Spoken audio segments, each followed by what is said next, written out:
Annan sõna üle Kuldar Aasile, kes on Justiits- ja Digiministeeriumi andmehalduse programmijuht, rääkimaks selleks, mis toimub Eesti riigis andmeküpsuse mudeli väljatöötamisel ja seejärel anname juba sõnu siis järgmistele, kes räägib sellest, mis toimub ka rahvusvahelise kogemuse najal. Palun. Tänan. Nii, sau on sees, töötab. Mida?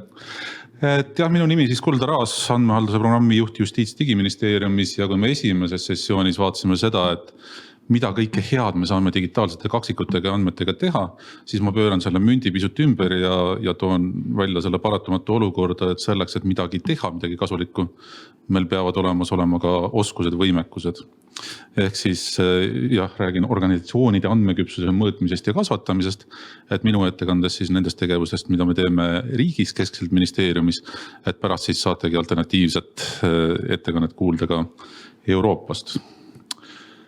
Nii, ma juba põgusalt puudutasin seda, et kui me tahame andmetega midagi kasulikku teha, siis see nii-öelda asi, mida me peame saavutama või see seisund võib-olla isegi, on siis andmepõhine organisatsioon. Meil peab olema inimesi, kes oskavad andmetega tegeleda. Meil peavad olema juhid, kes oskavad küsida õigeid küsimusi, mille alusel siis näiteks digitaalset kaksikut või ükskõik millist lahendust edasi arendada. Meil peavad olema tööriistad, nii tarkvaralised kui ka muud. See kõik peab olema toetatud sellise süsteemsuse või korra poolt, et selline süsteemne andmekorraldus, data governance peab meil olema sisse seatud, põhimõtted, juhised. Mingi hulk pabereid me peame ka tootma, et meil tööprotsessid, mis juhivad meil andmete loomist, kogumist, töötlemist kui ka kasutusele võttu, oleks ikkagi erinevates osakondades ka enam korras. Loomulikult asutusi on erinevate suurustega, erinevate vajadustega, kellel on sellist korda vaja rohkem või vähem, aga kui me tahame andmetega tegeleda, siis vähemalt mingil tasemel see peab olemas olema. Ja kogu selline andmevõimekuse peale mõtlemine hakkab ju tegelikult pihta sel hetkel, kui tuleb see suur juht ette ja ütleb, et meie ministeeriumis, asutuses, kohalikus omavalitsuses, ettevõttes, meie nüüd hakkame andmevõimekaks. Meil on andmepõhine organisatsioon, me hakkame andmeid kasutama juhtimises, tehke niimoodi, et oleks see kõik korras.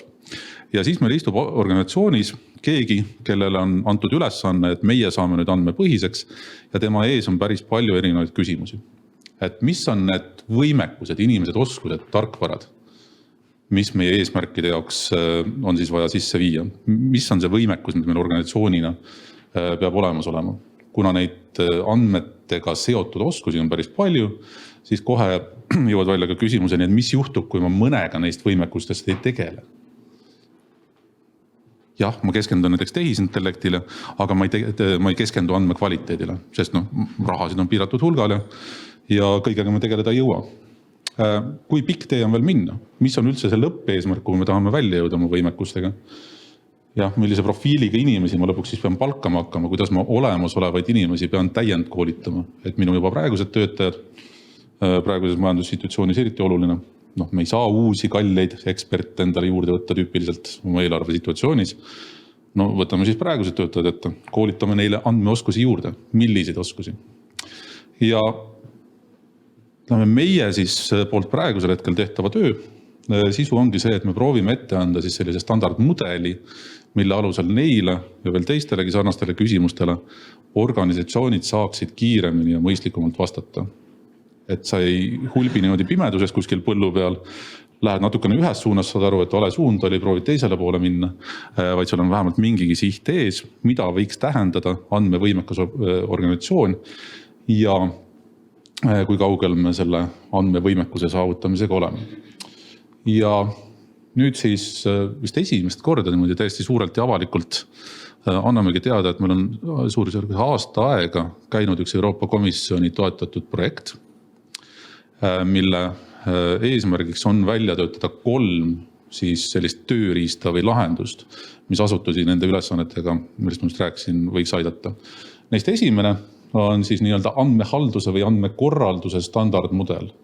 Ja seal me oleme üritanud ära kaardistada, et mida tähendab siis ideaalne andmevõimekas asutus või siis selle asutuse data office või andmeüksus. Mis on need rollid, kui me tahame katta kogu seda ahelat alates andmete kogumisest kuni andmete kasutamiseni, mis on need rollid ja oskused, mis meil peavad olemas olema. Alates sellest, et loomulikult keegi peaks olema siis andmejuht või kas te nimetate siis andmehalduse juhiks või andmejuhiks. Sul peab olema siis selline andmearhitektuuri võimekus, sul peab olema andmehalduse võimekus, räägime metaandmetest, klassifikaatorite haldamisest, kõigest muust. Aga samamoodi ka siis andmete kasutamine, et siin on nimetanud business data services või äri andmeteenused, kus me tegelikult räägimegi siis andmeteaduse võimekusest,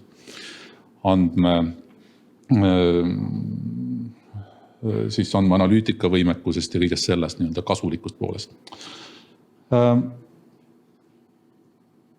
Me oleme siin mudelis üritanud siis kõik need rollid lahti kirjutada, rääkida, mis kasu neist saab, mis juhtub, kui sul ühte või teist rolli varasti olemas ei ole. Aga veelgi rohkem me oleme üritanud keskenduda sellele, et jah, me räägime võimekusest. Me ei räägi sellest, et sul peab igas asutuses olema 30 inimesega andmetiim. Et kui sul on 20 inimesega asutus, siis sellel ei ole mitte mingit pointi. Vaid me oleme ka üritanud lahti kirjutada, et lõpuks sul on mingid rollid, mida sa saadki teha teistega koos. Et nii nagu IT-s, meil on väga vähe asutusi, kes ise arendavad IT-tarkvara, aga me kasutame väliste ja tihti ka erasektori siis partnerite poolt toodetud lahendusi. Siin samamoodi me räägime võimekusest, mis on meie organisatsioonile kättesaadav, aga need konkreetsed inimesed võivad tegelikult olla siis partnerite juures. Et meil ongi siis lepingud ühe või teise partneriga või näiteks KOV-ide puhul teeme siis oma piirkonnas näiteks teiste KOV-idega koostööd ühe või teise teema osas. Et seda arutelu selles dokumendis oleme üritanud päris pikalt arendada ja selgitada, et mis need valikuvõimalused on. Teine on see, et me oleme sealt mudelis saanud ette selle pildi, kuhu me võiksime ehk jõuda, on see siis 50 või 15 aasta pärast. Nüüd teine küsimus on see, et kui palju meil sellest on tehtud, kui palju on tegemata.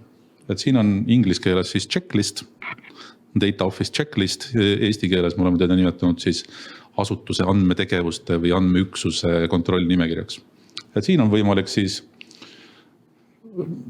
kokku oli vist suurusjärgus 80 erinevat tegevust ja asutusel ongi võimalik üle vaadata, jah, need tegevused on mul tehtud, need tegevused on tegemata.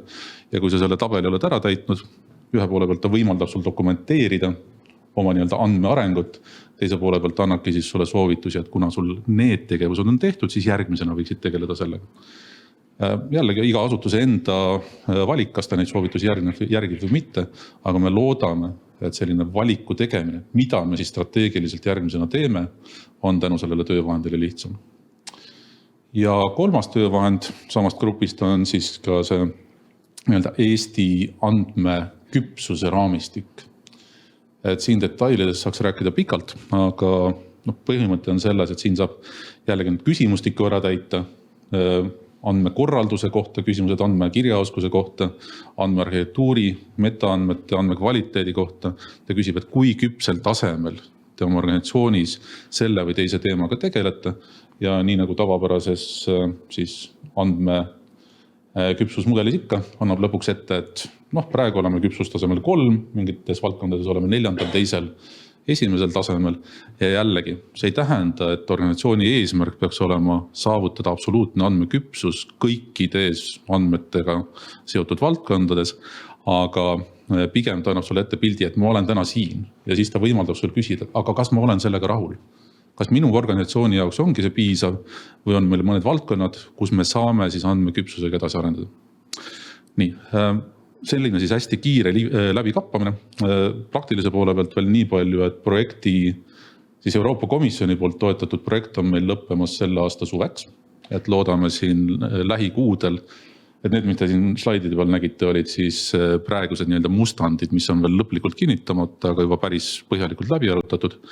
Me loodame lähikuudel saada need ka kinnitatud, võtame projekti tulemused vastu ja siis nüüd see ei tähenda, et need tööriistad on valmis ja paiskame kõigile kasutamiseks, aga siis me tahame jõuda erinevate pilootide ja katsetusteni, kus me ikkagi põhjalikumalt võtame need tööriistad ja katsetame asutustes läbi, et muuhulgas siis ka LVL-iga oleme läbi rääkinud ja mõelnud, et kuidas me need küllaltki mahukad dokumendid ja mudelid saame võib-olla KOV-ide jaoks natukene lihtsamaks ja kergekaalulisemaks teha, et kas me peaksime tegema sellise KOV-ide eraldi rakendusprofiili nendest tööriistadest.